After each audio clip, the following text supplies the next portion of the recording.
ഈ അൻവർ എന്ന് പറയുന്ന ഒരു ഘടകമല്ലല്ലോ നമ്മുടെ ഈ തെരഞ്ഞെടുപ്പിൽ. നമ്മുടെ തെരഞ്ഞെടുപ്പ് ലെഫ്റ്റുമായിട്ടാണ്. അൻവർ പിടിക്കാൻ പോകുന്ന വോട്ട് എന്ന് പറയുന്നത് അവരുടെ വോട്ടുകളാണ്. ആര്യാടൻ ഷൗക്കത്ത് മുസ്ലിം ലീഗിനെതിരെ പറഞ്ഞിട്ടുണ്ട്, മുസ്ലിം ലീഗ് ആര്യാടൻ ഷൗക്കത്തിനെതിരെയും പറഞ്ഞിട്ടുണ്ട്. ഒരു തെരഞ്ഞെടുപ്പിൽ പലരെയും പിന്തുണയ്ക്കും എന്നുള്ള രീതിയിൽ മാത്രമേ അല്ലാതെ അവരുടെ മുന്നിൽ പോയി ശരിക്കും അമീറിൻ്റെ അടുത്ത് പോയി വോട്ട് അഭ്യർത്ഥിച്ച ആളാണ് പിണറായി വിജയൻ.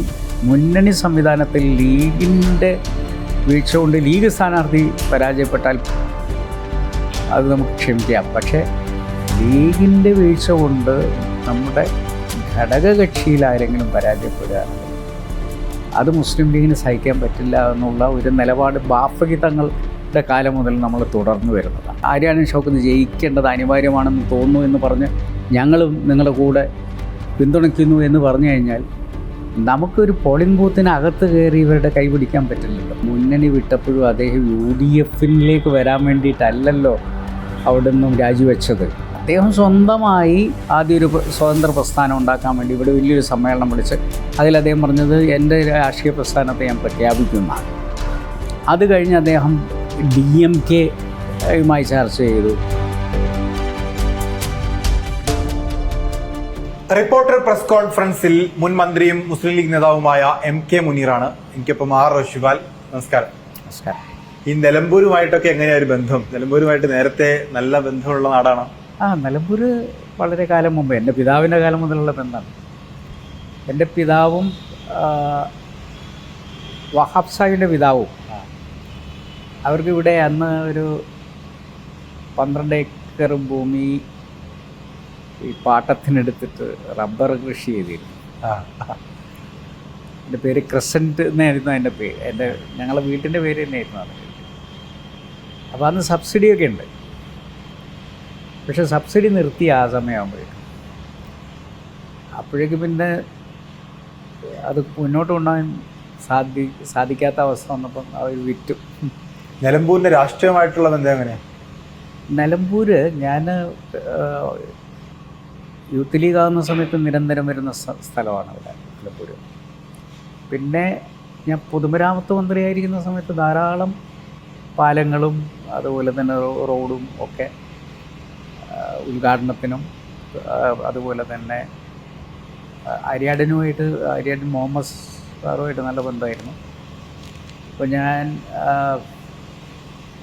ബഡ്ജറ്റ് പ്രസംഗത്തിനൊക്കെ പോവുകയാണെങ്കിൽ ആദ്യം ആര്യാടൻ്റെ റൂമിൽ പോയി അദ്ദേഹമാണ് ബഡ്ജറ്റ് പ്രിപ്പയർ ചെയ്ത് എങ്ങനെ പ്രസംഗിക്കണം എന്നുള്ളത്. ആര്യാടൻ മുഹമ്മദായിട്ട് നല്ല ബന്ധമായിരുന്നു. നല്ല ബന്ധമായിരുന്നു. പൊതുവെ ലീഗായിട്ട് അദ്ദേഹം അത്ര നല്ല ബന്ധമല്ല എന്ന് പറയാം. അദ്ദേഹത്തിൻ്റേതായിട്ടുള്ള ഇവിടെ നിൽക്കുന്ന സമയത്ത് അതിനനുസരിച്ചുള്ള രാഷ്ട്രീയം അദ്ദേഹം പ്രയോഗിക്കാറുണ്ടെന്നുള്ളതല്ലാതെ വ്യക്തിപരമായി നല്ല ബന്ധമായിരുന്നു അദ്ദേഹം.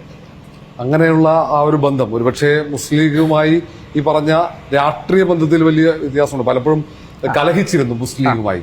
എന്നാൽ പോലും തെരഞ്ഞെടുപ്പിൽ മുസ്ലിം ലീഗ് ഒപ്പം ഉണ്ടായിരുന്നു. അങ്ങനെയുള്ള ഒരു അകൽച്ച ഇപ്പോൾ ഈ തെരഞ്ഞെടുപ്പ് ഘട്ടത്തിൽ ആര്യാടൻ ഷൗക്കത്തിനോട് അങ്ങനെ ഒരു അകൽച്ച മുസ്ലിം ലീഗിന് ഉണ്ടായിരുന്നോ? ഇല്ല, ഒരിക്കലും ഇല്ല. കാരണം ആര്യാടൻ ഷൗക്കത്തും ഇവിടുത്തെ രാഷ്ട്രീയം വേറെയാണല്ലോ. അപ്പോൾ ആ സമയത്ത് ആര്യാടൻ ഷൗക്കത്ത് പിന്നെ മുസ്ലിം ലീഗിനെതിരെ പറഞ്ഞിട്ടുണ്ട്, മുസ്ലിം ലീഗ് ആര്യാടൻ ഷൗക്കത്തിനെതിരെയും പറഞ്ഞിട്ടുണ്ട്. അത് അന്ന് തന്നെ പറഞ്ഞ് അങ്ങോട്ടും ഇങ്ങോട്ടും തീർത്ത കാര്യങ്ങളാണ്. പക്ഷെ തിരഞ്ഞെടുപ്പ് വരുന്ന സമയത്ത് ലീഗ് എപ്പോഴും എടുക്കുന്ന ഒരു നിലപാട് ഐക്യജനാധിപത്യ മുന്നണിയുടെ ഭാഗമായി നിൽക്കുന്ന കാലത്തോളം ആര് സ്ഥാനാർത്ഥിയായാലും അവരെ വിജയിപ്പിക്കുന്നതിന് വേണ്ടി രംഗത്തിറങ്ങുക എന്ന് പറയുന്നത് ഞങ്ങളുടെ പൂർവിക നേതാക്കന്മാരെ ഞങ്ങൾക്ക് പഠിപ്പിച്ചു തന്നിട്ടുള്ള ഒരു പാഠമാണ്. പ്രത്യേകിച്ച് ഈ തെരഞ്ഞെടുപ്പ് ഒരു ജീവന്മാരാണ് പോരാട്ടമാണ്. തീർച്ചയായും നമുക്ക് ഇത് ഐക്യജനാധിപത്യ മുന്നണിക്കുണ്ടാകുന്ന പരാജയം ലീഗിൻ്റെയും കൂടി പരാജയമാവുമല്ലോ. അതുകൊണ്ട് വളരെ ആത്മാർത്ഥമായി ലീഗ് ഇവിടെ മുന്നിൽ നിന്നിട്ട് പ്രവർത്തിക്കുന്നുണ്ട്. ഈ കഴിഞ്ഞ ഉപതെരഞ്ഞെടുപ്പുകൾ അത് തൃക്കാക്കരയോ പുതുപ്പള്ളിയോ പാലക്കാടോ ആവട്ടെ, നേരെ ഇവിടെ മലപ്പുറത്തെത്തുമ്പോൾ ഒരുപക്ഷെ സംസ്ഥാനത്തെ മുസ്ലിം ലീഗിന്റെ ഏറ്റവും ശക്തിയുള്ള കേന്ദ്രങ്ങളിൽ ഒന്നുകൂടിയാണ്. ഇപ്പോൾ കൂടുതൽ ഉത്തരവാദിത്വം മുസ്ലിം ലീഗിന് വരും. തീർച്ചയായിട്ടും. അതല്ലെങ്കിലും ബാഫഖി തങ്ങൾ ഞങ്ങൾക്ക് പഠിപ്പിച്ച ഒരു പാഠമാണ്. മുന്നണി സംവിധാനത്തിൽ ലീഗിൻ്റെ വീഴ്ച കൊണ്ട് ലീഗ് സ്ഥാനാർത്ഥി പരാജയപ്പെട്ടാൽ അത് നമുക്ക് ക്ഷമിക്കാം. പക്ഷേ ലീഗിൻ്റെ വീഴ്ച കൊണ്ട് നമ്മുടെ ഘടകകക്ഷിയിൽ ആരെങ്കിലും പരാജയപ്പെടുകയാണെങ്കിൽ അത് മുസ്ലിം ലീഗിന് സഹിക്കാൻ പറ്റില്ല എന്നുള്ള ഒരു നിലപാട് ബാഫഖി തങ്ങളുടെ കാലം മുതൽ നമ്മൾ തുടർന്നു വരുന്നതാണ്. അതുകൊണ്ട് ആര്യടൻ ഷൗക്കത്തിന്റെ വിജയം ഉറപ്പിക്കാം എന്ന് ലീഗിനൊരു കോൺഫിഡൻസ് ആയിരുന്നു. ഞങ്ങൾക്ക് വളരെ ആത്മവിശ്വാസമുണ്ട് ഈ തെരഞ്ഞെടുപ്പ്. ഇവിടെ പല വിവാദങ്ങൾ ചർച്ച ചെയ്യപ്പെടുകയാണ്. അതിൽ താങ്കളുടെ പിതാവിന്റെ പേര് കൂടി മുഖ്യമന്ത്രി പരാമർശിക്കുകയുണ്ടായി. ജമാഅത്തെ ഇസ്ലാമിയുമായിട്ട് ഒരു ബന്ധവും പുലർത്താത്ത നേതാവായിരുന്നു CH മുഹമ്മദ് കോയ. പക്ഷെ ആ പാരമ്പര്യമൊക്കെ ലീഗ് മറന്നുപോയി എന്നാ പറയുന്നത്. അല്ല, ശരിയാണ്, എൻ്റെ പിതാവ് അവരുടെ യോഗങ്ങളിൽ പങ്കെടുത്തിട്ടില്ല, അവരുമായിട്ട് അകൽച്ച പാലിച്ചിരുന്ന ഒരാളാണ്. പക്ഷേ ഞാൻ പിണറായി വിജയനോട് ചോദിക്കുന്നത്, അങ്ങ് എങ്ങനെയാണ് കഴിഞ്ഞ കാലങ്ങളിൽ പിന്നെ ജമാഅത്തെ ഇസ്ലാമിയായിട്ട് ബന്ധം സ്ഥാപിച്ചത്? അതിൻ്റെ മറുപടി ആദ്യം പറയണമല്ലോ. ഞങ്ങൾക്ക് പിന്തുണ ജമാഅത്തെ ഇസ്ലാമി ഇങ്ങോട്ട് തന്നതാണ് പിന്തുണ. അതിൻ്റെ പേരിൽ വേവലാതിപ്പെടുന്ന മുഖ്യമന്ത്രി ആദ്യം അന്ന് ചെയ്തതിൻ്റെ പിന്നെ മാപ്പ് പറഞ്ഞിട്ട് വേണം ഈ ഒരു കാര്യം പറയാൻ. തെറ്റായിപ്പോയെന്ന് പറയേണ്ടിയിരുന്നില്ലേ? അത് തെറ്റായിപ്പോയിരുന്നു. ഞങ്ങൾ മാപ്പ് പറയുന്നു. മതരാഷ്ട്രവാദികളോട് കൂടെ നിന്നു എന്നതിൽ ഞങ്ങൾ മാപ്പ് പറയുന്നു എന്ന് പറയണമല്ലോ. അവർ ഇപ്പം കുറേ കാലത്തിന് ശേഷം ജമാഅത്തെ ഇസ്ലാമി രാഷ്ട്രീയ പാർട്ടി രൂപീകരിച്ചു പോവുകയാണ്. പക്ഷെ അതിനൊക്കെ മുമ്പ് മതരാഷ്ട്രവാദം എന്ന് പറയുന്നത് അങ്ങനെ ഇവരുടെ ഒരു ചർച്ചയിൽ കത്തി നിൽക്കുന്ന സജീവമായിരുന്ന കാലത്ത് അന്ന് സത്യത്തിൽ ഞങ്ങളിപ്പം ആ കാലഘട്ടത്തിൽ എഴുതിയിട്ടുള്ള ലേഖനങ്ങളുണ്ട്, പ്രസംഗിച്ച പ്രസംഗങ്ങളുണ്ട്. അതിലൊന്നും ഞങ്ങൾ ഇപ്പോഴും മായം ചേർത്തിട്ടില്ലല്ലോ. കാരണം ഐഡിയോളജിക്കൽ ഡിഫറൻസ് ഉള്ളത് നമ്മളെപ്പോഴും തുറന്നു പറയാറുണ്ട്.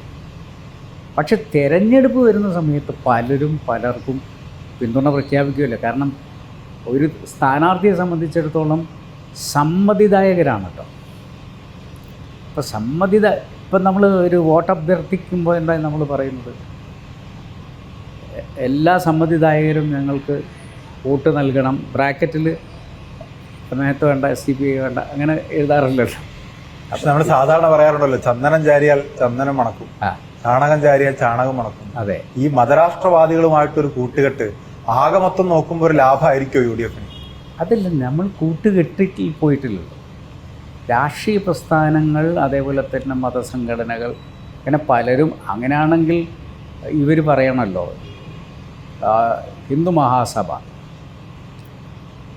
ഞങ്ങൾക്ക് പിന്തുണ നൽകിയതിനെ ഞങ്ങൾ തള്ളിപ്പറയുന്നു എന്ന് പറയണമല്ലോ.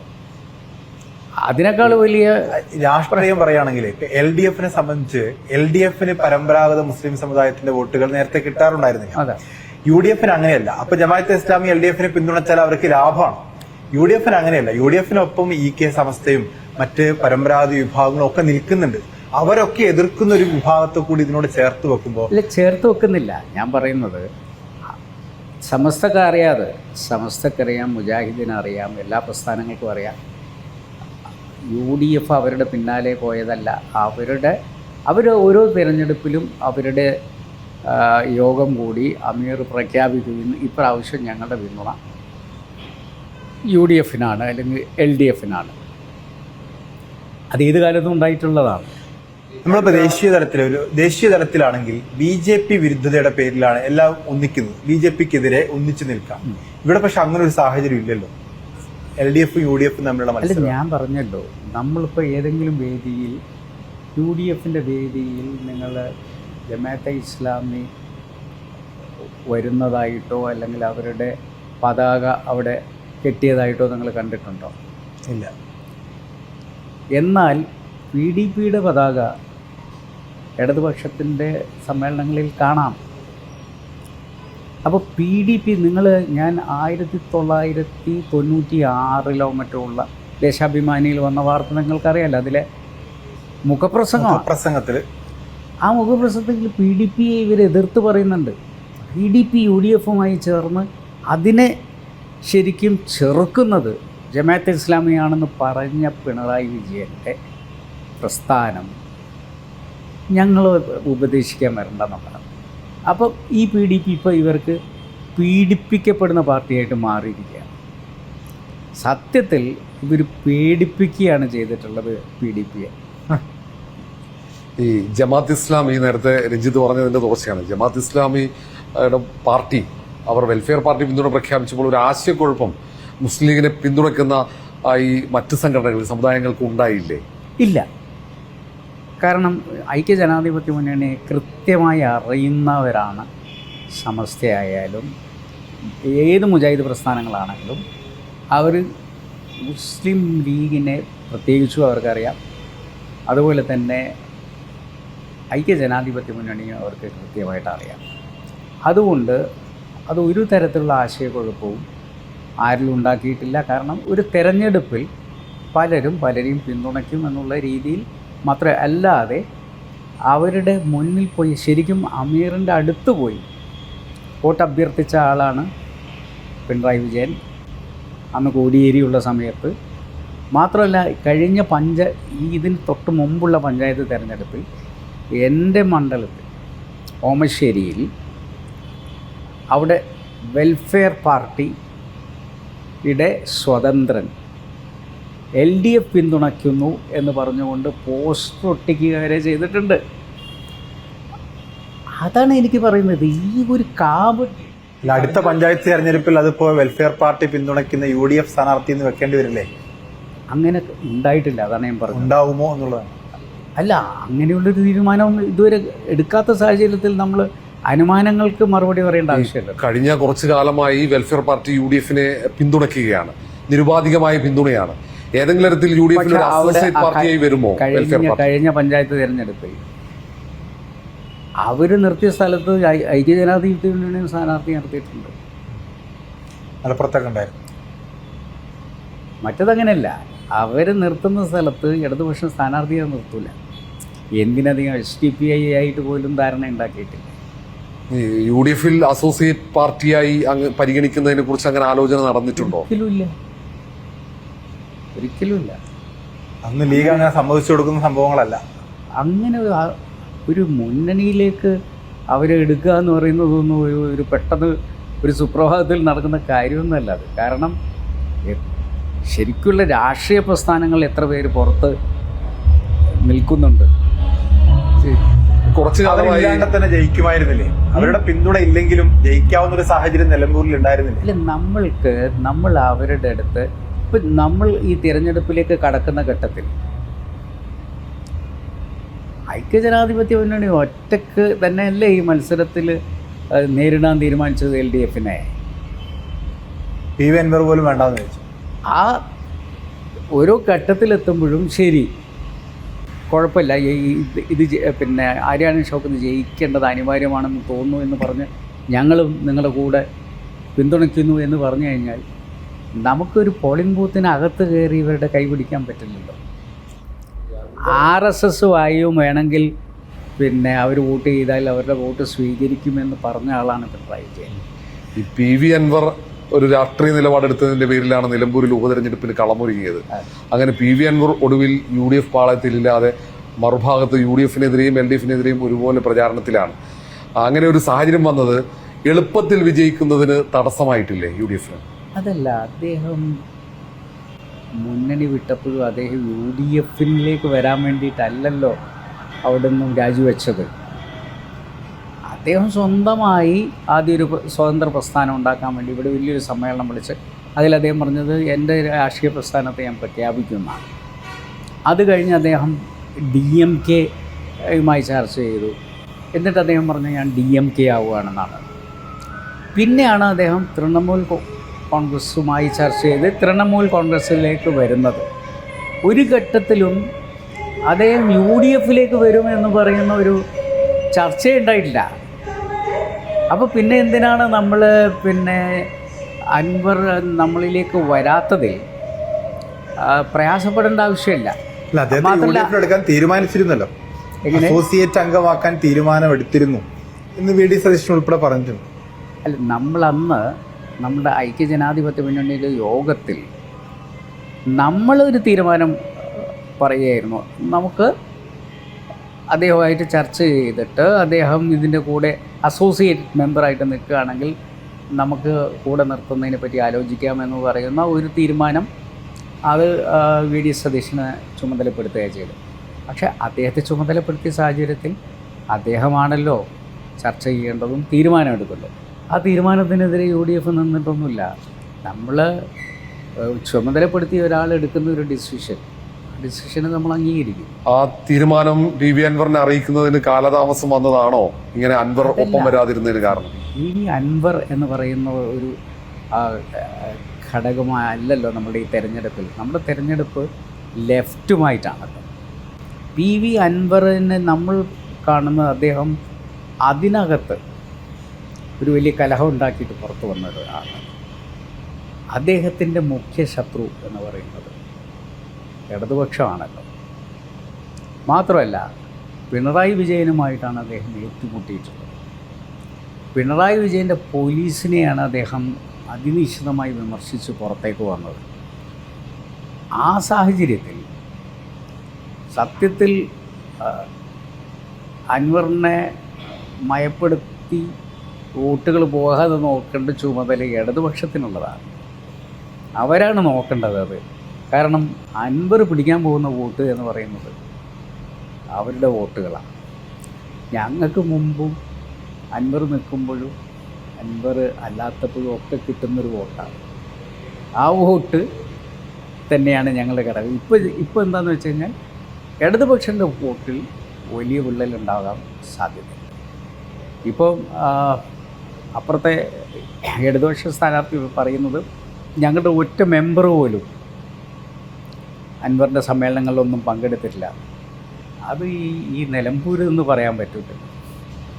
അന്ന് അൻവർ വിളിച്ചു കൂട്ടിയിട്ടുള്ള സമ്മേളനത്തിൽ ഏറ്റവും കൂടുതൽ ആളുകൾ ഇടതുപക്ഷത്തിന് വോട്ട് ചെയ്ത ആളുകളാണ് ആ യോഗത്തിൽ പങ്കെടുത്തത്. അൻവറിന്റെ വേദിയിൽ അവരുടെ പ്രധാനപ്പെട്ട അംഗവും ഉണ്ടായിരുന്നു. അന്നത്തെ കൺവീനർ അടക്കം അവിടെയുണ്ട്. ഈ അൻവറിന്റെ സ്ഥാനാർത്ഥിത്വം LDF-നാണ് വെല്ലുവിളിയായി മാറുക. ഈ ഇടതുമുന്നണി സ്ഥാനാർത്ഥി M സ്വരാജിന്റെ ഒരു പ്ലസ് പോയിന്റ് ആയിട്ട് പറയുന്നത് അദ്ദേഹം ഈ മൈനോറിറ്റി വിഷയങ്ങളിലൊക്കെ എടുക്കുന്ന ഒരു സ്റ്റാൻഡാണ്. പ്രത്യേകിച്ച് മുസ്ലിം സമുദായവുമായി ബന്ധപ്പെട്ട വിഷയങ്ങൾ, ഇപ്പോൾ പലസ്തീൻ ഇസ്രായേൽ വിഷയമൊക്കെ ആയിട്ട് വരുമ്പോൾ അദ്ദേഹം വളരെ സ്ട്രോങ് ആയി പലസ്തീന് വേണ്ടി നിലകൊണ്ടു. അപ്പം അത്തരം വിഷയങ്ങളൊക്കെ അദ്ദേഹം എടുക്കുന്നൊരു നിലപാട് അദ്ദേഹത്തിന് ഈ മുസ്ലിം സമുദായത്തിലെ ചെറുപ്പക്കാർക്കിടയിലൊക്കെ വലിയ സ്വാധീനം ഉണ്ടാക്കി. പറയുന്നത് സത്യത്തിൽ പലസ്തീൻ വിഷയം ശരിയാണ്. പലസ്തീൻ വിഷയത്തിൽ എല്ലാവർക്കും അവരുടേതായിട്ടുള്ള വികാരങ്ങളുണ്ട് എന്നുള്ളത് ശരിയാണ്. സ്വരാജ് അത്തരത്തിലുള്ള വിഷയങ്ങൾ എടുത്തു പറയുന്നു എന്നത് ശരിയാണെങ്കിലും ന്യൂനപക്ഷങ്ങൾക്ക് കിട്ടേണ്ട അവകാശങ്ങൾ നിഷേധിക്കപ്പെടുമ്പോൾ ഈ സ്വരാജ് ഒരക്ഷരം പോലും നിയമസഭയ്ക്കകത്തും പുറത്തും ഉരിയാടാറില്ല. ഇപ്പോൾ സച്ചാർ കമ്മിറ്റി റിപ്പോർട്ട് നടപ്പിലാക്കാൻ പാലോളി കമ്മിറ്റിയെ വെച്ചു.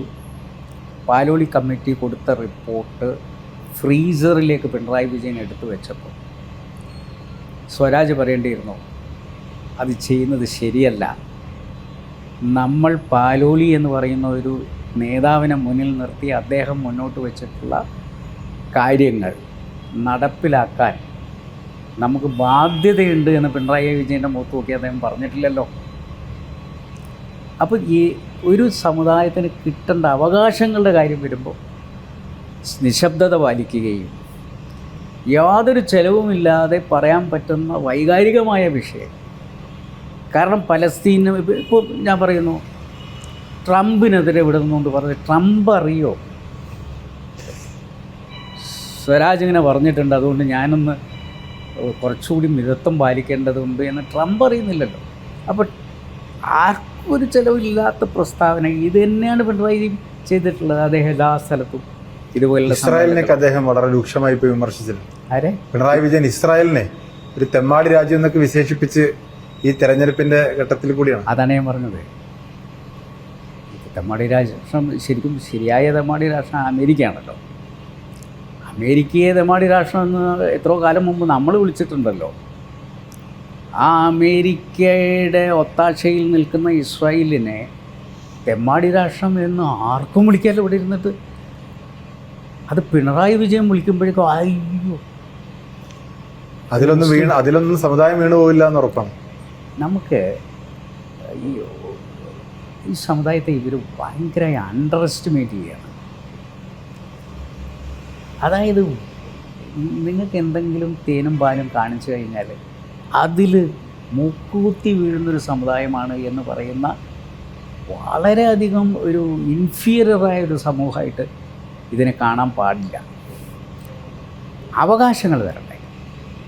ഞങ്ങൾ എത്രയോ കാര്യം ഈ മൊത്തം എല്ലാവരും ആവശ്യപ്പെട്ടിട്ടുള്ള പല കാര്യങ്ങളുണ്ട് ഇതിനകത്ത്. ഇപ്പം ഞാൻ പറയാം, പോലീസിലെ വർഗീയവൽക്കരണം. പോലീസിലെ വർഗീയവൽക്കരണം ഞാൻ ചോദിച്ച ചോദ്യം ഉണ്ടല്ലോ. തത്വമസി എന്ന് പറയുന്ന ഒരു വാട്സപ്പ് ഗ്രൂപ്പ് ഉണ്ടാക്കി ആ വാട്സപ്പ് ഗ്രൂപ്പിലൂടെ RSSലേക്ക് ആളെ ക്ഷണിക്കുകയും പിന്നെ കന്യാകുമാരിയിൽ നടന്ന ശിബിരത്തിലേക്ക് പോലീസുകാരെ കൊണ്ടുപോവുകയും ചെയ്തൊരു വിഷയം ആദ്യം സംപ്രേഷണം ചെയ്തത് കൈരളി പീപ്പിളാണ്. അതിൽ ആനി രാജയാണ് ആദ്യമായി പോലീസിലെ വർഗീയവൽക്കരണം പറയുന്നത്. അപ്പം ഞാനത് നിയമസഭയിൽ ഉന്നയിച്ചു. ഞാൻ പറഞ്ഞു, ഇത് സത്യമാണോന്ന് അറിയില്ലല്ലോ. പക്ഷെ പോലീസ് മന്ത്രി ആരാണ്? പിണറായി വിജയനാണ്. ആനി രാജ പറഞ്ഞിരിക്കുന്നു, ഷംഷീർ പറഞ്ഞിരിക്കുന്നു, കൈരളി പറഞ്ഞിരിക്കുന്നു. അപ്പോൾ അങ്ങനെയൊക്കെ ഒരു ഉത്തരവാദിത്തമുണ്ട്. ഇത് ശരിയാണോ തെറ്റാണോ എന്ന് ഈ നിയമസഭയിൽ പറയേണ്ട ബാധ്യതയുണ്ട്. ഇല്ലെങ്കിൽ അദ്ദേഹം പറയണം അങ്ങനെ ഒരു സംഭവമേ ഇല്ല, ഉണ്ടെങ്കിൽ ഉണ്ട്, അവരുടെ പേരിൽ നടപടിയെടുക്കും. എൻ്റെ ചോദ്യത്തിന് അദ്ദേഹം ഈ നിമിഷം വരെ മറുപടി പറഞ്ഞിട്ടില്ലല്ലോ. ഇത് തന്നെയല്ലേ ശരിക്കും അൻവർ ഉന്നയിച്ചത്, പോലീസിലെ വർഗീയവൽക്കരണം. അതിനും അദ്ദേഹം മറുപടി പറഞ്ഞിട്ടില്ലല്ലോ. അതിന് പകരം ആ പോലീസിനെ സംരക്ഷിക്കാൻ ശ്രമിക്കുകയല്ലേ ചെയ്തിട്ടുള്ളത്. പിന്നെ എന്ത് ന്യൂനപക്ഷ സ്നേഹത്തെക്കുറിച്ച് അദ്ദേഹം പറയും? അങ്ങനെ ഒരു പ്രീണനം RSSനെ പ്രീണിപ്പിച്ച് മുന്നോട്ട് പോകുന്നു, അല്ലെങ്കിൽ കേന്ദ്ര സർക്കാരിനെ ഇങ്ങനെ ഈ തരത്തിൽ സൂചിപ്പിച്ച് മുന്നോട്ട് പോകുകയാണെന്നുള്ള ആരോപണം UDF നിരന്തരം ഉയർത്തുന്നുണ്ട്. തെരഞ്ഞെടുപ്പിൽ അതൊരു പ്രധാനപ്പെട്ട ചർച്ചയാക്കാനുള്ള ശ്രമവും നടന്നു. ഞാൻ പറഞ്ഞു വരുന്ന മറ്റൊരു കാര്യം, ഈ വെൽഫെയർ പാർട്ടിയുടെ പിന്തുണ കഴിഞ്ഞ കുറച്ചു കാലമായി UDFന് ലഭിക്കുന്നതാണ്. പക്ഷേ ഈ തെരഞ്ഞെടുപ്പിൽ എന്തുകൊണ്ടാണ് ഇങ്ങനെ സജീവ ചർച്ചയാകാൻ കാരണമായത്? പിണറായി വിജയൻ സത്യത്തിൽ ഒരു RSS പ്രീണനം ഉണ്ട് എന്ന കാര്യത്തിൽ യാതൊരു സംശയവുമില്ല. അത് ഹിന്ദുവിന് നൽകിയിട്ടുള്ള അഭിമുഖം തൊട്ട് നമുക്ക് നോക്കാം. ഞാൻ ചോദിക്കട്ടെ, ഈ മലപ്പുറത്ത് നിങ്ങൾ ഇത്രയും ദിവസമായി നടന്നത്, ഇവിടെ എന്ത് ഭീകര പ്രവർത്തനമാണ് നിങ്ങൾക്ക് ഇത്രയും ദിവസത്തെ പ്രവർത്തനത്തിൽ നിങ്ങൾക്ക് അനുഭവപ്പെട്ടതെന്താണ്? ഈ പാവപ്പെട്ട സ്ത്രീകളും ഈ പാവപ്പെട്ട ജനങ്ങളും പരസ്പരം ഹിന്ദു ആണോ മുസ്ലിമാണോ ക്രിസ്ത്യാനിയാണോ എന്നറിയാതെ അങ്ങ് ഇഴുകിച്ചേർന്ന് ജീവിക്കുന്ന ഒരു സ്ഥലത്ത് എന്തൊരു വിഷവിത്താണ് ഇട്ടത്. ആ ഹിന്ദു പത്രത്തിന് കൊടുത്ത അഭിമുഖത്തിലൂടെ ഇവിടെ കള്ളക്കടത്ത് നടക്കുകയും അതിൻ്റെ പണം ഭീകരവാദ പ്രവർത്തനത്തിന് വേണ്ടി മലപ്പുറത്ത് ഉപയോഗിക്കുകയും ചെയ്യുന്നു എന്ന് പറയുന്ന ഒരു പ്രസ്താവന കൊടുത്തിട്ട് ഇവിടെ വന്ന് അദ്ദേഹത്തിന് വോട്ട് ചോദിക്കാൻ എങ്ങനെ സാധിക്കും? പക്ഷെ ആ പ്രസ്താവന അദ്ദേഹം പൂർണ്ണമായും നിഷേധിച്ച പ്രസ്താവനയാണ്. അങ്ങനെ അദ്ദേഹം കൊടുത്തതല്ല എന്ന് പറയുന്ന ഒരു പ്രസ്താവനയുടെ പേരിൽ നമ്മൾ അദ്ദേഹത്തെ അദ്ദേഹം അത് നിഷേധിച്ചു. പക്ഷേ അദ്ദേഹം പറയാത്ത ചില കാര്യങ്ങളുണ്ട്, നിഷേധിക്കാത്ത കാര്യങ്ങളുണ്ട്. ഞാൻ ഒന്ന് പറയുന്നു. എന്താണ് ഹിന്ദു പറഞ്ഞത്? പിറ്റേ ദിവസം ഹിന്ദു മാപ്പ് പറഞ്ഞിട്ടുണ്ട്, അതുകൊണ്ട് ഞാൻ ഇനി പറയുന്നില്ല എന്നുള്ളത്. ഹിന്ദു മാപ്പാണോ പറഞ്ഞത്? ഹിന്ദു പറഞ്ഞിട്ടുള്ളത് അദ്ദേഹത്തിൻ്റെ ഏജൻറ്റ് ഞങ്ങളോട് പറഞ്ഞതനുസരിച്ച് ഞങ്ങൾ ചേർത്തതാണെന്നാണ്. അദ്ദേഹം എനിക്ക് ആ ഏജൻസി അറിയില്ല എന്ന് പറഞ്ഞു. ആ ഏജൻസി അങ്ങനെ പറഞ്ഞിട്ടുണ്ടെങ്കിൽ ആ ഏജൻസി ഇപ്പോൾ ജയിലിൻ്റെ അകത്തല്ലേ കിടക്കണ്ടേ? കേസ് കൊടുക്കണ്ടേ? അവർ സുഖമായി ഇപ്പോഴും പുറത്തു നിൽക്കുന്നുണ്ടല്ലോ. അവർ പറയുകയും ചെയ്തിട്ടുണ്ട് ഞങ്ങൾ മാത്രമല്ല, ആ ഏജൻറ്റിൻ്റെ ഒരാൾ ഇതിനകത്ത് കയറിയിരിക്കുന്നു. മുഖ്യമന്ത്രി ഇരിക്കുന്ന ഒരു യോഗത്തിൽ എനിക്കറിയാത്ത ഏജൻസിയാണെങ്കിൽ നിങ്ങളൊരു അപരിചിതൻ അവിടെ വന്നിരുന്നു കഴിഞ്ഞാൽ മുഖ്യമന്ത്രിയുടെ സ്വഭാവം അനുസരിച്ച് അവിടെ ഇരുത്തുമോ? എന്നാൽ കേരളത്തിൽ മാധ്യമപ്രവർത്തകരോട് കടക്കു പുറത്ത് എന്ന് പറയുന്ന അദ്ദേഹം നിങ്ങൾ കിടക്കു അകത്ത് എന്നാണ് ഇവരോട് പറഞ്ഞത്. അവസാനം വരെ അവരുണ്ടായി. അത് കഴിഞ്ഞ് ആ ഏജൻസിക്കെതിരെ നിലപാടും എടുക്കാത്ത സാഹചര്യത്തിൽ അദ്ദേഹം സത്യത്തിൽ അതിനെ ഡിഫ്യൂസ് ചെയ്യല്ലാതെ അദ്ദേഹം നിഷേധിച്ചിട്ടില്ല. ലോക്സഭാ തെരഞ്ഞെടുപ്പിന് ശേഷമുണ്ടായ CPM-ന്റെ ആകെ ഒരു നിലപാട് മാറ്റമായിരിക്കണം ആ മലപ്പുറത്തെ വിമർശിച്ചുകൊണ്ട് അദ്ദേഹം രംഗത്ത് വരാനുള്ള കാരണം. ഇത് മലപ്പുറത്തേർ കാത്തിരുന്നൊരു തെരഞ്ഞെടുപ്പ്. സത്യത്തിൽ മലപ്പുറംകാർക്ക് അതിന് കൊടുക്കേണ്ട മറുപടി കൊടുക്കാൻ വേണ്ടി കാത്തിരുന്ന തെരഞ്ഞെടുപ്പായിട്ടാണ് ഞാൻ കാണുന്നത്. ഈ ലോക്സഭാ തെരഞ്ഞെടുപ്പിന് മുൻപ് ന്യൂനപക്ഷ സമുദായങ്ങളോടും സമുദായ സംഘടനകളോടുമൊക്കെ വളരെ അടുത്ത് പെരുമാറിയിരുന്ന, അടുത്ത് നിന്നിരുന്നൊരു പ്രസ്ഥാനമാണ് CPM. ലീഗിനെ പോലും അവർ നല്ല പ്രസ്ഥാനമാണ്, ലീഗ് മതേതര പ്രസ്ഥാനമാണ്, ലീഗ് ഞങ്ങൾക്കൊപ്പമാണ് നിൽക്കേണ്ടതെന്ന് ഗോവിന്ദൻ മാഷ് പറഞ്ഞിരുന്നു. ലോക്സഭാ തെരഞ്ഞെടുപ്പ് കഴിഞ്ഞപ്പോഴാണ് ഇത്തരം മലപ്പുറം ഇന്റർവ്യൂ ഉൾപ്പെടെ ലീഗ് ഒരു പോരാത്ത പാർട്ടിയായിട്ട് മാറിയത്. നിങ്ങൾ പിണറായി വിജയൻ്റെ പ്രസ്താവനകളിൽ ഒരു എപ്പോഴും ഒരു കൺസിസ്റ്റൻസി ഉണ്ടോ എന്ന് നോക്കിയാൽ മതി. ഇപ്പം ലീഗിന് ആവശ്യമുള്ള സമയത്ത് അദ്ദേഹം ലീഗ് ഒരു അമ്പലപ്പുഴ പാൽപ്പായസം എന്ന് പറയും. അല്ലാത്ത സമയത്ത് ലീഗിനോട് അദ്ദേഹം ചോദിച്ച ചോദ്യം എന്താണ്? നിങ്ങൾക്ക് മുസ്ലിം സമുദായത്തിൻ്റെ അട്ടിപ്പേർ അവകാശം ആരാ തന്നത്? ഇതേ ചോദ്യം ചോദിച്ച അതേ പിണറായി വിജയൻ അദ്ദേഹത്തിൻ്റെ അതേ നാവ് കൊണ്ട് മുസ്ലിം ലീഗ് കുഴപ്പക്കാരല്ല എന്ന് പറഞ്ഞു. അതിൽ നിന്ന് തന്നെ അദ്ദേഹത്തിൻ്റെ ഹിപ്പോക്രസി എന്ന് മനസ്സിലാക്കാം. അവസരവാദ രാഷ്ട്രീയം ഏറ്റവും അധികം പ്രയോഗിക്കുന്ന ഒരാളാണ് എന്നതിൻ്റെ ഏറ്റവും വലിയ തെളിവ് ഈ രണ്ട് പ്രസ്താവന എടുത്ത് നോക്കിയാൽ മതി. ഇത് തന്നെയാണ് അദ്ദേഹം ജമാഅത്തെ ഇസ്ലാമിയുടെ കാലഘട്ടത്തിൽ, ആ കാലഘട്ടത്തിൽ അദ്ദേഹം നടത്തിയ പത്രസമ്മേളനത്തിൻ്റെ ക്ലിപ്പിങ്ങുകൾ ഇപ്പോഴും ലഭ്യമാണ്. അദ്ദേഹം ഈ ടെക്നോളജിയാണെന്ന് എതിർത്ത് ചിലപ്പോൾ ഇതുകൊണ്ടായിരിക്കും, കാരണം ഇത് പിന്നെ നമുക്ക് തിരിച്ചടിയാകുമെന്നുള്ളത് കൊണ്ടായിരിക്കും. അന്ന് അദ്ദേഹം പറഞ്ഞിട്ടുള്ള അതേ പ്രസ്താവന ഇന്ന് നിങ്ങൾ എടുത്തിട്ട് റിപ്പീറ്റ് ചെയ്തിട്ടൊന്ന് നോക്കിക്കഴിഞ്ഞാൽ എന്തൊരു വൈരുദ്ധ്യമാണ്. എന്നാൽ മുസ്ലിം ലീഗിൽ നിന്ന് അങ്ങനെ വൈരുദ്ധ്യമുള്ള ഏത് പ്രസ്താവനയാണ് നമുക്ക് എടുത്ത് പറയാനുള്ളത്? അതായത് ഐഡിയോളജിക്കൽ വിഷയങ്ങളിൽ വൈരുദ്ധ്യം നിറഞ്ഞിട്ട് ഒന്നും ഒരിക്കലും പറഞ്ഞിട്ടില്ല. ഈ പ്രതിപക്ഷ നേതാവ് കഴിഞ്ഞ ദിവസം ഈ ജമാഅത്ത് ഇസ്ലാമിയുമായി ബന്ധപ്പെട്ട വിഷയത്തിൽ വാർത്താ സമ്മേളനത്തിൽ പറഞ്ഞത്, ജമാഅത്ത് ഇസ്ലാമി ഘട്ടഘട്ടമായി നിലപാട് തിരുത്തി, അതുകൊണ്ട് തന്നെ ജമാഅത്ത് ഇസ്ലാമിയുടെ പാർട്ടിയായ വെൽഫെയർ പാർട്ടിയുടെ പിന്തുണ സ്വീകരിക്കുന്നതിൽ തെറ്റില്ല എന്നാണ്. അത് പിന്നെ വിമർശന വിധേയമാവുകയും ചെയ്തു. എങ്ങനെയാണ് അത് അദ്ദേഹം ഉദ്ദേശിച്ചത് എന്താണെന്ന് വെച്ച് കഴിഞ്ഞാൽ, ഒരു കാലഘട്ടത്തിൽ ജമാഅത്തെ ഇസ്ലാമി തെരഞ്ഞെടുപ്പ് പ്രക്രിയകളിൽ പങ്കെടുക്കാറില്ല. ഹുക്കുമത്തെ ഇലാഹി ഇഖാമത്തുദ്ദീൻ എന്ന് പറഞ്ഞുകൊണ്ട് അവരൊരു ദൈവഭരണത്തെക്കുറിച്ചാണ് പറഞ്ഞത്. അവർ സർക്കാർ ജോലികൾ പോലും സ്വീകരിക്കാത്തൊരു കാലം ഉണ്ടായിരുന്നു. അതിൽ നിന്നും അവർ ഘട്ടം ഘട്ടമായി മാറി അവർ പിന്നെ ഇടതുപക്ഷത്തിന് മൂല്യാധിഷ്ഠിത പിന്തുണ കൊടുക്കാൻ തുടങ്ങി. ഇടതുപക്ഷത്തിനല്ല, നിങ്ങൾ മൂല്യമുള്ള ഒരാളാണെങ്കിൽ നിങ്ങൾക്ക് പിന്തുണ. അപ്പോൾ ചിലപ്പോൾ ഒരാൾ UDF, ഒരാൾ LDF അങ്ങനെയൊക്കെ വരും. അപ്പോൾ അന്ന് 18 സീറ്റുകളിൽ ഇടതുപക്ഷത്തിന് പിന്തുണച്ചു. അന്ന് 2 സീറ്റുകളിൽ UDF-നെ പിന്തുണച്ചു. പക്ഷെ അന്ന് UDF-നെ പിന്തുണച്ചത് ശരിയല്ല എന്ന് LDF പറഞ്ഞിട്ടില്ല. എന്താ കാരണം? 18 അവർക്ക് കിട്ടുന്നുണ്ട്.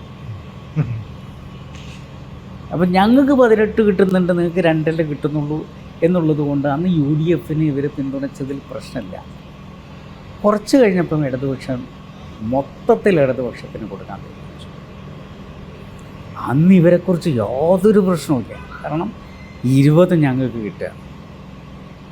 പക്ഷെ പിന്നെ അവർ ഞങ്ങൾ 20ഉം ഐക്യജനാധിപത്യ മുന്നണിക്ക് കൊടുക്കുകയാണെന്ന് പറഞ്ഞപ്പോഴേക്കും ഹാലടങ്ങി. മതരാഷ്ട്രവാദികളോടാണ് നിങ്ങൾ കൂട്ടുകൂടിയിരിക്കുന്നത് എന്ന് പറയുന്ന, അപ്പോഴാണ് ഇവർക്ക് ഓർമ്മ വരുന്നത് ഇത് മതരാഷ്ട്രവാദികളാണ്.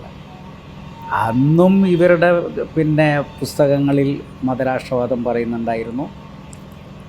ആ പുസ്തകങ്ങൾ കയ്യിലിരിക്കുമ്പോഴാണ് യഥാർത്ഥത്തിൽ ഇവർ മുന്നണി ബന്ധം ഉണ്ടാക്കുന്നത്. ഒരു ബന്ധം എന്ന് പറഞ്ഞു കഴിഞ്ഞാൽ അവരുടെ ജമാഅത്ത് ഓഫീസിൽ ചെന്നുകൊണ്ട് അപേക്ഷിക്കേണ്ടത്. ഇപ്പോഴും അവരുടെ പുസ്തകങ്ങളിൽ അതൊക്കെ ഉണ്ട്. അതെ, അല്ല ഞാൻ പറയുന്ന അവരുടെ ആശയം എന്ന് പറയുന്നതിനെ ഞങ്ങൾ ഒരിക്കലും എടുത്തിട്ടില്ല. ലീഗിന് ഒരിക്കലും കോംപ്രമൈസ് ചെയ്യാൻ പറ്റുന്ന ആശയമല്ല. അല്ല, ഞങ്ങൾ ഐഡിയോളജിക്കലി ഇപ്പോഴും ഞാൻ പറയുന്നുണ്ട്, എന്തുകൊണ്ടാണ് ജമാഅത്തെ ഇസ്ലാമി എന്ന് പറയുന്ന ഒരു സംഘടനയും ലീഗ് എന്ന് പറയുന്ന സംഘടനയും വേറെ വേറെ ആവുന്നത്? ഞങ്ങൾ ഐഡിയോളജി രണ്ടും ഒന്നാണെങ്കിൽ ഞങ്ങൾക്ക് ഒന്നായ പോരെ. അവരുടെ ഐഡിയോളജി വേറെയും ഞങ്ങളുടെ ഐഡിയോളജി വേറെയുമാണ്. ഞങ്ങളിപ്പോഴും അവരുടെ ഐഡിയോളജിയെ പിന്തുണയ്ക്കുന്നവരല്ല. അതുകൊണ്ടാണ് ഞാൻ പറഞ്ഞത്, ഞാൻ എഴുതിയ ലേഖനങ്ങൾ, ഞങ്ങൾ ചെയ്തിട്ടുള്ള പ്രസംഗങ്ങൾ ഞങ്ങൾ ഒരിക്കലും തിരുത്തിയിട്ടില്ല. അതേസമയം ഒരു തിരഞ്ഞെടുപ്പ് എന്ന് പറയുന്ന ഒരു പ്രക്രിയ എന്ന് പറയുന്നത് ഒരു രാജ്യത്തെ മോചിപ്പിക്കുക, ഫാഷിസ്റ്റ് ഭരണത്തിൽ നിന്ന് മോചിപ്പിക്കുക എന്ന് പറയുന്ന ഒരു പൊതു തത്വത്തിൽ ആരൊക്കെ പിന്തുണയ്ക്കും എന്നുള്ളത് നോക്കി നടക്കാനുള്ള നേരമില്ല. ഓക്കെ, മറ്റൊരു വിഷയം ഇവിടെ പ്രധാനമായും ചർച്ച ചെയ്യപ്പെട്ടത് പെൻഷനായിരുന്നു. കെ സി വേണുഗോപാൽ ഈ പെൻഷൻ കൊടുക്കുന്നതുമായി ബന്ധപ്പെട്ട ഒരു പ്രസ്താവന നടത്തി. പെൻഷൻ ഒരു കൈക്കൂലിയായിട്ട് കൊടുക്കുക. അതിന് മറുപടിയായിട്ട് LDF പറഞ്ഞിട്ടുള്ളത് പെൻഷൻ ഏറ്റവും കൂടുതൽ കുടിശ്ശികയാക്കിയത് UDF സർക്കാരായിരുന്നു. പ്രത്യേകം അന്ന് സാമൂഹ്യക്ഷേമ മന്ത്രിയായിരുന്നു താങ്കൾ. 18 മാസം കുടിശ്ശികയാക്കിയിട്ടാണ് UDF സർക്കാർ ഇറങ്ങിപ്പോയത് എന്നാണ് അദ്ദേഹത്തിന്റെ LDFന്റെ മറുപടി. അത് ഞാൻ നിയമസഭയിൽ പറഞ്ഞൊരു കാര്യമാണ്. ഞങ്ങൾ വരുന്ന സമയത്ത് ഞങ്ങൾ കൃത്യമായി ഇത് കൊടുത്തുകൊണ്ടിരുന്ന ആളുകളാണ്. അപ്പോൾ കേന്ദ്ര ഗവൺമെൻറ്റിൽ നിന്നും ഒരു പുതിയ തീരുമാനം വന്നത് എന്താ വെച്ചാൽ ഡയറക്റ്റ് ബെനിഫിഷ്യറി ട്രാൻസ്ഫർ സിസ്റ്റം കൊണ്ടുവരണം. കേന്ദ്ര സാമൂഹ്യ നീതി വകുപ്പ് പറഞ്ഞു. അപ്പം ഞങ്ങൾ എല്ലാവർക്കും ഡയറക്റ്റ് ബെനിഫിഷ്യറി ട്രാൻസ്ഫർ ആവണമെങ്കിൽ നിങ്ങൾക്കൊക്കെ ബാങ്ക് അക്കൗണ്ട് ഉണ്ടാവും. മനസ്സിലായില്ലേ? അതൊരു പ്രക്രിയയാണ്. അപ്പോൾ ഞങ്ങൾ എല്ലാവരെ കൊണ്ടും ബാങ്ക് അക്കൗണ്ട് എടുപ്പിച്ചു. അപ്പോൾ ചില ആളുകൾ പറഞ്ഞു ഞങ്ങൾക്ക് ബാങ്കിൽ പോയി എടുക്കാൻ പറ്റില്ല. അപ്പോൾ അവരുടെ ലിസ്റ്റ് നമ്മളുണ്ടാക്കി. അവർക്ക് നമ്മൾ മണി ഓർഡർ കൊടുക്കാനുള്ള ഒരു ഡിസിഷൻ എടുത്തു. ഇനി ഇത് ഒരു ഏജൻസിയെ ഏൽപ്പിക്കണം. അപ്പോൾ കേന്ദ്ര ഗവൺമെൻറ് തന്നെ നിർദ്ദേശം അനുസരിച്ച് പോസ്റ്റൽ ഡിപ്പാർട്ട്മെൻറ്റിനോട് സംസാരിക്കാൻ പറഞ്ഞു. അങ്ങനെ ഞങ്ങൾ പോസ്റ്റൽ ഡിപ്പാർട്ട്മെൻറ്റ് പറഞ്ഞു. അപ്പോൾ അവർ പറഞ്ഞു ഞങ്ങൾ ഏറ്റെടുക്കാം, ഞങ്ങൾ ഡയറക്റ്റ് ബെനിഫിഷ്യറി ആക്കിയിട്ട് കൊടുക്കാം. ഇതേ സമയം ഈ ഫണ്ടൊക്കെ നമ്മൾ എന്ത് ചെയ്തിട്ടുണ്ട്, അക്കൗണ്ടിൽ നിക്ഷേപിച്ച് വെച്ചിട്ടുണ്ട്. കാരണം ആ ഫണ്ട് നമുക്ക് വേറെ വിനിയോഗിക്കാൻ പറ്റില്ല. കുടിശ്ശികയാക്കിയെന്ന് പറയുമ്പോഴും ഫണ്ട് ഇയർമാർക്ക് ചെയ്ത് മാറ്റി വെച്ചിട്ടുണ്ട്.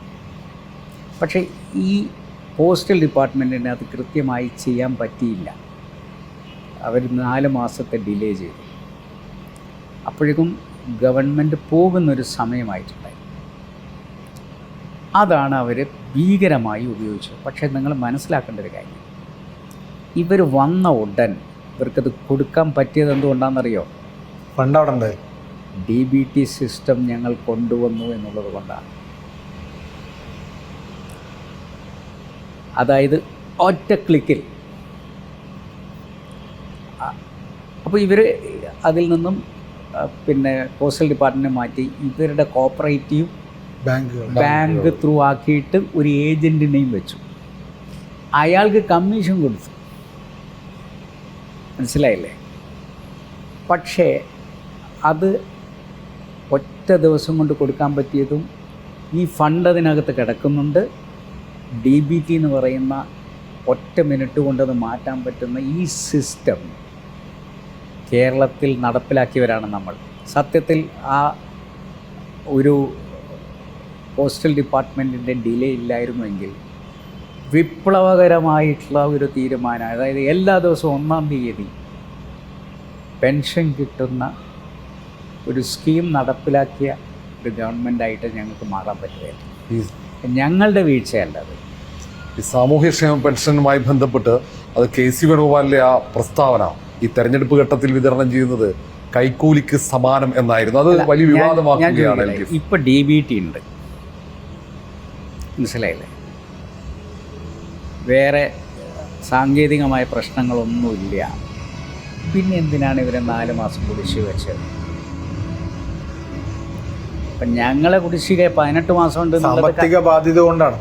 അതെ, അന്ന് സാമ്പത്തിക ബാധ്യത അല്ല, ഇവിടെ ഇപ്പൊ അന്നത്തെ ടെക്നിക്കൽ പ്രശ്നമാണ്. മാത്രമല്ല അത് 18 മാസം ഇല്ലതാനും. അല്ല, ഇന്നത്തെ 5 മാസത്തെ കുടിശ്ശിക വരുന്നതും പിന്നീട് ഇപ്പൊ 2 മാസമായി ചുരുങ്ങിയതൊക്കെ സാമ്പത്തിക ബാധ്യത കൊണ്ടാണെന്നാണ് സർക്കാർ പറയുന്നത്. അതെ, സാമ്പത്തിക ബാധ്യതയാകട്ടെ, അത് തിരഞ്ഞെടുപ്പിൻ്റെ തൊട്ട് മുമ്പ് സാമ്പത്തിക ബാധ്യത മാറ്റി കൊടുക്കുമ്പോൾ അതെവിടെ നിന്നൊക്കെ എടുത്തിട്ടുള്ളത് നമുക്കറിയാമല്ലോ.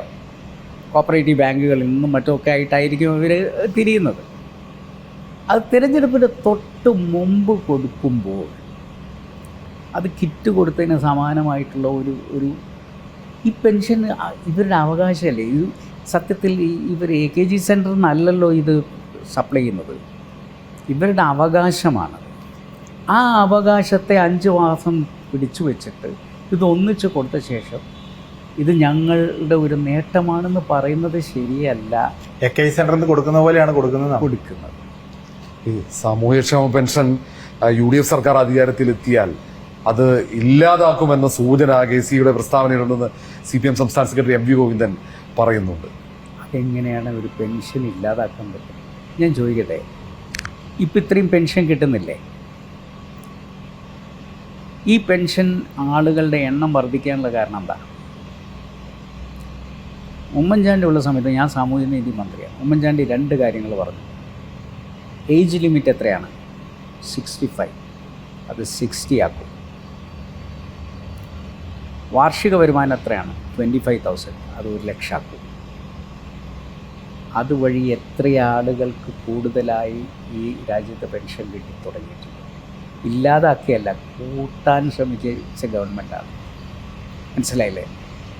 ഇപ്പോൾ ഇവർ പറയുന്നല്ലോ ഞങ്ങൾ ഇത്ര പേർക്ക് പെൻഷൻ കൊടുത്തു. ആ പെൻഷൻ കൊടുത്തതിലേക്ക് 60 വയസ്സുകാരൻ വന്നതും 1,00,000 ഇന്ന് ഇവർ വന്നിട്ട് 1,00,000 എന്നുള്ള വരുമാന പരിധി ഞങ്ങൾ 1.5 ആക്കുന്നു എന്ന് പറഞ്ഞു കഴിഞ്ഞാൽ നമുക്ക് സന്തോഷം. പെൻഷൻ വർദ്ധിപ്പിക്കുമെന്ന ഒരു വാഗ്ദാനം കൂടെ LDFന്റെ പ്രകടന പത്രികയിലുണ്ടായിരുന്നു കഴിഞ്ഞ തെരഞ്ഞെടുപ്പിൽ. ഒന്നും ചെയ്തിട്ടില്ല. ഞാൻ ആശാ വർക്കർമാരുടെ കാര്യം ഞാൻ ചോദിക്കാം. അങ്ങ് പ്രകടന പത്രിക വായിച്ചിട്ടില്ലേ? 45ാമത്തെ പോയിന്റ്. അതിൽ 45ാമതായിട്ട് ആശാ വർക്കർമാരെ കാര്യം പറയുന്നത് 700 രൂപ ആശാ വർക്കർമാർ മാത്രമല്ല, അങ്ങനെ മിനിമം വേതനം 700 ആക്കും. മിനിമം വേതനം ദിവസവേതനം 700 രൂപയാക്കും എന്ന് പറഞ്ഞിട്ട് അവർ പറയുന്നത് ഞങ്ങളല്ല തരേണ്ടത്, കേന്ദ്രമാണ്. കേന്ദ്രം തരേണ്ട ഒരു കാര്യം എന്തിനാണ് സംസ്ഥാനത്തെ പ്രകടന പത്രികയിൽ കയറ്റി വെച്ചിരിക്കുന്നത്? എന്നിട്ട് അത് അന്നിന് ബ്രാക്കറ്റിൽ എഴുതിയവരാണ് കേന്ദ്രം സമ്മതിച്ചാൽ എന്ന് പറഞ്ഞിട്ട് ഇടണ്ടേ, ഇട്ടിട്ടില്ലല്ലോ അന്ന്. അപ്പോൾ ഒരു തിരഞ്ഞെടുപ്പിൽ ജനങ്ങളുടെ വോട്ട് മുഴുവൻ ഈ ഒരു പച്ചക്കള്ളം പറഞ്ഞുകൊണ്ട് വാങ്ങിയെടുത്ത ശേഷം നിങ്ങൾ SUCAയുടെയും സംഘപരിവാറിൻ്റെയും ആളുകളാണ് ഇനി ആശാ വർക്കർമാരെ നോക്കി പറഞ്ഞത് ശരിയാണ്. ആ ആശാ വർക്കർമാർ സത്യത്തിൽ കമ്മ്യൂണിസ്റ്റുകളല്ലേ? അതിൻ്റെ കൂടെയല്ല സച്ചിദാനന്ദ തുടക്കത്തിൽ നിന്നത്? റഫീഖ് അഹമ്മദ് അതിൻ്റെ കൂടെ നിന്നിട്ടില്ലേ? ശാസ്ത്ര സാഹിത്യ പരിഷത്തിൽ എത്ര നേതാക്കന്മാരായിരുന്നു പിന്തുണച്ചിട്ടുണ്ട്? അവരൊക്കെ SUCA ആണോ? ഈ വലിയൊരു വിഭാഗം സാംസ്കാരിക പ്രവർത്തകർ നിലമ്പൂരിൽ ഒത്തുകൂടി LDF സ്ഥാനാർത്ഥി M സ്വരാജിനെ വിജയിപ്പിക്കണമെന്ന് ആവശ്യപ്പെടുകയാണ്, ആഹ്വാനം ചെയ്യുകയാണ്. സാംസ്കാരിക പ്രവർത്തകർ UDFുമായുള്ള ബന്ധമൊക്കെ ഉപേക്ഷിക്കുകയാണോ? ഇവരൊന്നും ആദ്യം നമ്മുടെ കൂടെ ഉള്ള ആളുകളല്ലല്ലോ അധികവും. ഞാൻ പറഞ്ഞ ഈ സച്ചിദാനന്ദൻ അവിടെ സത്യത്തിൽ ആശാ വർക്കർമാരുടെ കൂടെ നിൽക്കുകയും ഇവിടെ വന്ന് ആശാ വർക്കർമാർക്ക് എതിരെ നിൽക്കുകയും ചെയ്യുന്നത് ആ സാംസ്കാരിക നായകർ ആലോചിക്കേണ്ട കാര്യമാണ്. പക്ഷേ സാംസ്കാരിക നായകർ മൊത്തത്തിൽ അതാണ് പിന്നെ കൽപ്പറ്റ നാരായണൻ പറഞ്ഞത്, നിങ്ങൾ മൊത്തം സാംസ്കാരിക നായകന്മാരുടെ കുത്തക ഏറ്റെടുക്കണ്ട, ഇവിടെ എഴുത്തുകാരും വായനക്കാരും ഒക്കെ വേറെയും ഉണ്ട്. M സ്വരാജിന്റെ വലിയൊരു മെറിറ്റായിട്ട് ഉയർത്തി കാണിക്കുന്ന മറ്റൊരു കാര്യം, അദ്ദേഹം നന്നായിട്ട് വായിക്കുന്നു. അദ്ദേഹത്തിന് ഈ ലോകവീക്ഷണമൊക്കെ ഉണ്ടാവുന്നതിന് സഹായിക്കുന്ന തരത്തിലുള്ള വായനയൊക്കെ ഉണ്ട് എന്നുള്ളതാണ്. അല്ല, വായിക്കുന്ന എത്ര ആളുകളുണ്ട് ഈ രാജ്യത്ത്? അരുണ ചൗക്കത്തും വായിക്കുന്ന ആളാണ്. അരുൺ ഷൗക്കത്ത് വായിക്കുക മാത്രമല്ല, അദ്ദേഹം ദേശീയ അംഗീകാരം ചലച്ചിത്രത്തിൻ്റെ തിരക്കഥയിലും ഒക്കെ വാങ്ങിയിട്ടുള്ള ഒരാളല്ലേ. അദ്ദേഹത്തിൻ്റെ വായനയുടെ ഒരു ഭാഗമല്ല അതൊക്കെ. സാംസ്കാരികം എന്ന് പറഞ്ഞു കഴിഞ്ഞാൽ ഈ പറഞ്ഞ പോലെ അതാർക്കെങ്കിലും മാത്രം തീരെഴുതി കൊടുക്കേണ്ട ഒന്നല്ല. പക്ഷെ വായിക്കുമ്പോൾ നമ്മൾ ആലോചിക്കേണ്ടത് എൻ്റെ ആവശ്യങ്ങൾക്ക് വേണ്ടിയുള്ള മാത്രം വായന ഉപേക്ഷിക്കണം. ഞാൻ നിയമസഭയിൽ ചില പുസ്തകങ്ങളെക്കുറിച്ച് പറയുമ്പോൾ അദ്ദേഹം പറയും, അല്ല നിങ്ങൾ ഈ പുസ്തകങ്ങൾ വായിക്കും. ഞാൻ പറഞ്ഞു, സ്വരാജ് വായിക്കുന്ന പുസ്തകങ്ങൾ തന്നെ ഞാൻ വായിക്കണം എന്ന് നിർബന്ധിക്കരുത്. ഞാൻ വായിക്കുന്ന പുസ്തകം കൂടി സ്വരാജ് വായിച്ചു കഴിഞ്ഞാൽ ഈ നിലപാടിൽ മാറ്റം വരും. സെലക്റ്റീവ് റീഡിങ്, കളക്റ്റീവ് റീഡിങ് വേണം. പക്ഷേ ഞാൻ അദ്ദേഹത്തിൻ്റെ വായനയെ തള്ളി പറയില്ല കേട്ടോ. അദ്ദേഹം വായിക്കുന്നു എന്നുള്ളത് ഒരു പോസിറ്റീവായിട്ടാണ് കാണുന്നത്. പക്ഷേ ആ പോസിറ്റീവ് ഒരു നിയമസഭയിലേക്ക് തിരഞ്ഞെടുക്കാൻ അപ്പുറത്തുള്ള സാംസ്കാരിക പ്രവർത്തകൻ കൂടിയായിട്ടുള്ള ആര്യാടൻ ഷൗക്കത്തിനെ ഒരിക്കലും ഇൻഫീരിയർ ആക്കുന്നില്ല എന്ന് വിശ്വസിക്കുന്ന ആളാണ്. അതിൽ കുറച്ചുകൂടി ഉയരത്തിലാണെന്നാണ് ഞാൻ വിശ്വസിക്കുന്നത്. താങ്കൾ ഈ പ്രസംഗത്തിലൊക്കെ കുറച്ചൊരു നർമ്മമൊക്കെ കൊണ്ടുവരുന്ന ആളാണ്. ഞാൻ കഴിഞ്ഞ ദിവസം ഈ കൺവെൻഷനിലെ പ്രസംഗം ശ്രദ്ധിക്കുകയായിരുന്നു. പിണറായി വിജയനെ ജൂനിയർ മാൻഡ്രേക്ക് എന്ന് വിശേഷിപ്പിച്ചിരുന്നു. അതൊരു ശരിയായ രീതിയാണ്, ഒരു പൊളിറ്റിക്കൽ സ്റ്റേറ്റ്മെൻ്റ് അല്ലല്ലോ. അല്ല, പൊളിറ്റിക്കൽ സ്റ്റേറ്റ്മെൻ്റ് അല്ലെങ്കിലും ചില കാര്യങ്ങളിൽ നമ്മൾ പലരും ഇതുപോലെയൊക്കെ പറയാറുണ്ടല്ലോ. പക്ഷേ അദ്ദേഹത്തിന് വ്യക്തിപരമായി അതിൻ്റെ പേരിൽ ആ ഒരു ബന്ധം ഒലയേണ്ട കാര്യമൊന്നുമില്ല. അത് എൻ്റെ പിതാവ് കണക്കാക്കിയാൽ മതി. എൻ്റെ പിതാവ് അദ്ദേഹം ഒരിക്കലും മീശ ശരിയാക്കുന്നതിനിടയിൽ മീശ അങ്ങ് പോയി. അത് കഴിഞ്ഞ ഉടൻ പത്രസമ്മേളനമായി. അപ്പോൾ പത്രക്കാർ ഫസ്റ്റ് ചോദ്യം അത് തന്നെയായിരുന്നു, മീശ ഇവിടെ പോയി. അപ്പോൾ അദ്ദേഹം പറഞ്ഞു, ഞാൻ സ്വന്തം പഠിച്ചാണ്, എനിക്ക് പഠിച്ചു തരേണ്ട ആളുകളൊക്കെ പത്രപ്രവർത്തകരായി മാറിപ്പോയി. ഇന്നത്തെ കാലത്താണ് അത് പറയുന്നതെങ്കിൽ അതിനെ ആ ഒരു സ്പിരിറ്റിൽ ആ മുഴുവൻ ആളുകളും എടുക്കുകയും അവർ ചിരിക്കുകയും അവരതിനെ ഉൾക്കൊള്ളുകയും ചെയ്തത്. അപ്പോൾ ചില കാര്യങ്ങൾ അങ്ങനെ നമ്മൾ വല്ലാതെ പൊളിറ്റിക്കൽ കറക്റ്റ്നെസ്സിലേക്ക് പോകണ്ട അല്ലേ? അങ്ങനെ പോകണ്ട എന്ന് ഞാൻ പറയുന്നത്. നമ്മൾ ചില ഉപമകൾ പറയുന്നു എന്നുള്ളതല്ലാതെ അദ്ദേഹം അതിൻ്റെ പേരിൽ ജൂനിയർ മാൻഡ്രേക്കാണെന്നൊന്നും ഞാൻ പറഞ്ഞില്ല. ജൂനിയർ മാൻഡ്രേക്ക് എന്ന് പറയുന്നൊരു സിനിമയിലൊരു കഥ, ഒരു ഒരു ഒരു ഒരു പ്രതിമയെക്കുറിച്ചാണ് ഞാൻ പറഞ്ഞപ്പോൾ. ഈ ലോക്സഭാ തെരഞ്ഞെടുപ്പിൽ വലിയ മുന്നേറ്റം UDF ഉണ്ടായി. അതിനുശേഷം ഇനി ഉപതെരഞ്ഞെടുപ്പുകളിലൊക്കെ മുന്നേറ്റമുണ്ടായി. ഇനി തദ്ദേശ തെരഞ്ഞെടുപ്പും പിന്നാലെ നിയമസഭാ തെരഞ്ഞെടുപ്പും വരികയാണ്. UDFനെ സംബന്ധിച്ചിടത്തോളം ഇനിയുള്ള തെരഞ്ഞെടുപ്പുകളൊക്കെ അത് നിലമ്പൂരടക്കം ഏറ്റവും നിർണായകമാണ്. അതുകൊണ്ട് ഇനി അങ്ങോട്ടേക്ക് ഒന്നും കൂടെ മുന്നണിയൊക്കെ വിശാലമാക്കേണ്ട സാഹചര്യമാണോ? അല്ല, മുന്നണി വിശാലമാക്കുക എന്നുള്ളതിനേക്കാൾ മുന്നണിയെ ശക്തിപ്പെടുത്തുക എന്നുള്ളതാണ് സമീപനം. ഒരു തുറന്ന സമീപനമൊക്കെ വേണം. അതായത് എല്ലാ പാർട്ടികളും എല്ലാ ഘടകകക്ഷികളും അവരുടെ ഉത്തരവാദിത്വം കൂടുതൽ വലുതാണ് എന്ന് തിരിച്ചറിയേണ്ട ഒരു സമയമാണ് ഇനി വരാൻ പോകുന്ന 1.5 വർഷം. 1.5 വർഷവുമില്ല, 9 മാസം. 9 മാസത്തിനിടയിൽ ഒരു തെരഞ്ഞെടുപ്പ് കൂടി വരാനുണ്ട്, തദ്ദേശ സ്ഥാപന തെരഞ്ഞെടുപ്പ്. അതാണെങ്കിൽ ഇവർ വെട്ടിമുറിച്ച് കഷ്ണാക്കി അവർക്ക് അനുകൂലമാക്കിയിട്ടൊക്കെ മാറ്റിയിട്ടുണ്ട്. പക്ഷേ എന്നൊക്കെ അവർ ഇത് ചെയ്തിട്ടുണ്ടോ അന്ന് വലിയ ഭൂരിപക്ഷത്തിന് തദ്ദേശ സ്ഥാപനങ്ങളിൽ ഐക്യജനാധിപത്യ മുന്നണി ജയിച്ചിട്ടുണ്ട്. ഈ പ്രാവശ്യം ഐക്യജനാധിപത്യ മുന്നണിക്ക് വലിയ മുന്നേറ്റം ഉണ്ടാകുന്ന ഒരു തെരഞ്ഞെടുപ്പായിരിക്കും. UDFന്റെ ഏതാണ്ട് UDF സ്ഥാപിക്കുമ്പോൾ മുതലുണ്ടായിരുന്ന ഒരു പാർട്ടി കേരള കോൺഗ്രസ് മാണി വിഭാഗം, അവരിപ്പോൾ ഒപ്പമില്ല. അവർ ചിലപ്പോൾ തെറ്റിദ്ധാരണയുടെ പേരിൽ അകന്നു പോയതാണെങ്കിൽ അവരെയൊക്കെ ഒപ്പം ചേർക്കേണ്ട സമയം ആയെന്ന് തോന്നുന്നു. അതല്ല, ഈ തെരഞ്ഞെടുപ്പ് അടുക്കുന്ന സമയത്ത് നമ്മളെല്ലാ സാധ്യതകളെക്കുറിച്ചും ആരായുമല്ലോ.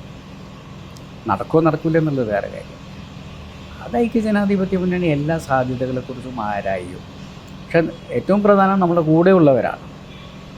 നമ്മുടെ കൂടെയുള്ളവരെ വിശ്വാസത്തിലെടുത്തുകൊണ്ടല്ലാത്ത ഒന്നും നമുക്ക് ചെയ്യാൻ പറ്റില്ല. കൂടെയുള്ളവരെ വിശ്വാസത്തിലെടുത്തുകൊണ്ട് എന്തൊക്കെ നമുക്ക് ചെയ്യാൻ പറ്റുമോ അത് മുഴുവൻ നമ്മൾ ചെയ്യും.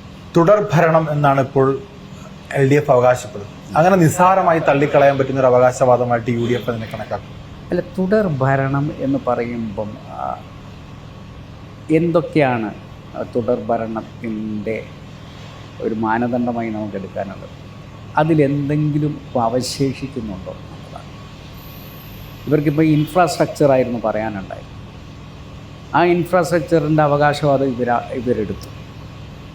കേന്ദ്രം എല്ലാം മൊത്തം ഞങ്ങൾ ചെയ്തതാണ്, സ്ഥലം എടുത്തത് ഞങ്ങളാണ്, ഇതിൻ്റെ എല്ലാം ചെയ്തത്. പക്ഷെ പൊളിഞ്ഞപ്പോഴും ആ കൂരിയാട് ഭാഗം മാത്രം കേന്ദ്രത്തിൻ്റെതായി മാറിയിരിക്കുകയാണ്. അങ്ങനെ പൊളിയുന്ന സ്ഥലം മുഴുവൻ കേന്ദ്രത്തിൻ്റെതും പൊളിയാത്തത് ഞങ്ങളതും എന്ന് പറയുന്ന ഒരു സാഹചര്യമാണല്ലോ ഇപ്പോൾ. അപ്പം ഏതൊക്കെ കാര്യങ്ങൾ ഇപ്പം ഞാൻ പറയട്ടെ, എന്തിന് നമ്മളായാലും നിങ്ങൾക്ക് വിഴിഞ്ഞം പദ്ധതിയിൽ നിന്നും ഉമ്മൻചാണ്ടിയുടെ പേര് മായ്ച്ചു കളയാൻ പറ്റുമോ? മെട്രോ റെയിലിൽ നിന്നും ഉമ്മൻചാണ്ടിയുടെ പേര് കഴുകിക്കളയാൻ പറ്റുമോ? കണ്ണൂർ എയർപോർട്ടിൻ്റെ വിഷയത്തിൽ ഉമ്മൻചാണ്ടിയെ മാറ്റി നിർത്താൻ പറ്റുമോ?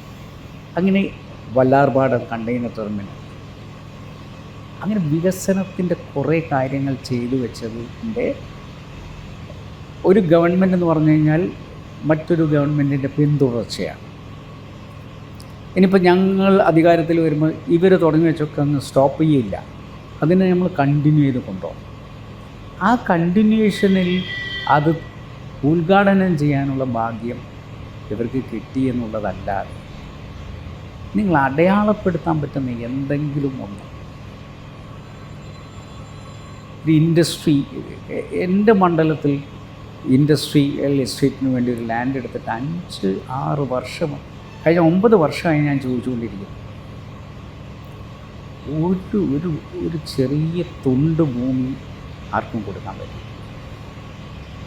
അപ്പോൾ തുടർ ഭരണം എന്ന് പറയുമ്പോൾ ഞാൻ പറയാം, അതേപോലെ തന്നെ ചില കാര്യങ്ങളിൽ അവർക്ക് കിട്ടിയിട്ടുള്ള പോസിറ്റീവ് സാധനം എന്ന് പറയുന്നത് ആ സമയത്ത് കോവിഡ് വന്നു. പക്ഷെ കോവിഡിൽ ഞാൻ നിയമസഭയിൽ അന്ന് ഉന്നയിച്ചതാണ്. ഞാനാണ് അടിയന്തര പ്രമേയം കൊണ്ടത്. അതിൽ ഞാൻ പറഞ്ഞു, ഇതിൽ മുഴുവൻ കൊള്ള നടന്നിട്ടുണ്ട്. കാരണം PPE കിറ്റും മറ്റൊക്കെ രാവിലെ ഒരു വിലക്കും വൈകിട്ട് ഒരു വിലക്കുമാണ്. ഞാൻ അന്ന് റൈറ്റ് ടു ഇൻഫർമേഷനിൽ നിന്ന് എല്ലാ കടലാസും എടുത്ത് പറഞ്ഞു. അന്ന് ടീച്ചർ പറഞ്ഞത്, ഇപ്പോൾ ഈ ഒരു ചെറിയ കാര്യമാണോ നിങ്ങൾ ഉന്നയിച്ചിരിക്കുന്നത്? പക്ഷെ അത് പിന്നീട് വലിയൊരു വിഷയമായി മാറിയില്ലേ? പല ചാനലുകളും നിങ്ങളുടെ റിപ്പോർട്ടർ ചാനലിലടക്കം അത് എടുത്ത് പറഞ്ഞിരുന്നല്ലോ. ഇപ്പം വലിയ ഒരു പ്രളയം ഉണ്ടായി. സത്യത്തിൽ പ്രളയത്തിൻ്റെ ആ ഒരു കേന്ദ്രം ചെയ്തൊക്കെ തെറ്റാണ്. ഞാൻ കേന്ദ്രത്തിന് ഇപ്പോൾ പറഞ്ഞ ഡിസാസ്റ്റർ മാനേജ്മെൻറ്റിലെ വകുപ്പ് മാറ്റിയിട്ട് എഴുതി തള്ളുന്നതൊക്കെ മാറ്റുന്നു എന്ന് പറയുന്നതൊക്കെ ശരിക്കും നെതന്യാഹുവിൻ്റെ ഒരു നിലപാടാണ്. അതിൽ ഞങ്ങൾക്ക് ശക്തമായ പ്രതിഷേധം. പക്ഷേ സ്റ്റേറ്റിന് ചെയ്യാൻ പറ്റുന്ന നമ്മൾ കളക്ട് ചെയ്ത പൈസയുണ്ട്,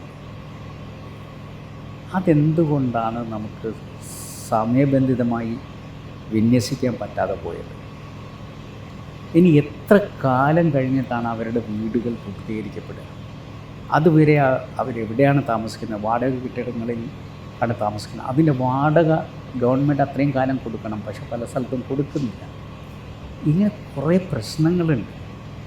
ഇതെല്ലാം വെച്ചുകൊണ്ട് എങ്ങനെയാണ് ഇവരെ തന്നെ ഒരു മൂന്നാം ഭരണം ഏൽപ്പിക്കുക ജനം എന്നുള്ളതിനെക്കുറിച്ച് നമ്മൾ സാമാന്യ ബോധത്തോടു കൂടി ആലോചിക്കണ്ടേ? അപ്പോൾ നിലമ്പൂർ തെരഞ്ഞെടുപ്പ് ഫലം UDF-നെ സംബന്ധിച്ചിടത്തോളം ഭരണത്തിൽ തിരിച്ചു വരാനുള്ള അതിൻ്റെ ഒരു സൂചനയായി പ്രതീക്ഷിക്കുന്നുണ്ടോ? പടിയാണ് ഇത് സെമി ഫൈനൽ, ഇത് ക്വാർട്ടറാണ്. സെമി എന്ന് പറയുന്നത് പഞ്ചായത്ത് തെരഞ്ഞെടുപ്പ്, ഫൈനൽ എന്ന് പറയുന്നത് പഞ്ചായത്ത് തെരഞ്ഞെടുപ്പിലെയും നിയമസഭാ തെരഞ്ഞെടുപ്പിലെയും പാറ്റേൺ വോട്ടിംഗ് വ്യത്യാസമുണ്ട്. അല്ല, അത് ഉണ്ടെങ്കിലും നമ്മൾ ഇപ്പോൾ പാർലമെൻറ്റ് പറയുമ്പോഴും അങ്ങനെ പറയുമല്ലോ, പാർലമെൻറ്റും നിയമസഭയും തമ്മിൽ വ്യത്യാസമുണ്ടല്ലോ. പക്ഷെ തിരഞ്ഞെടുപ്പാണല്ലോ. പക്ഷേ ഈ പറഞ്ഞതൊന്നും അല്ല ഘടകം. ഘടകം എന്ന് പറയുന്നത് 2026 വരാനിരിക്കുന്ന ഫൈനൽ തന്നെയാണ്. അതിലേക്കുള്ള ഒരു ചുണ്ടുവലക അല്ലേ? എല്ലാവിധ ആശംസകളും. Thank you.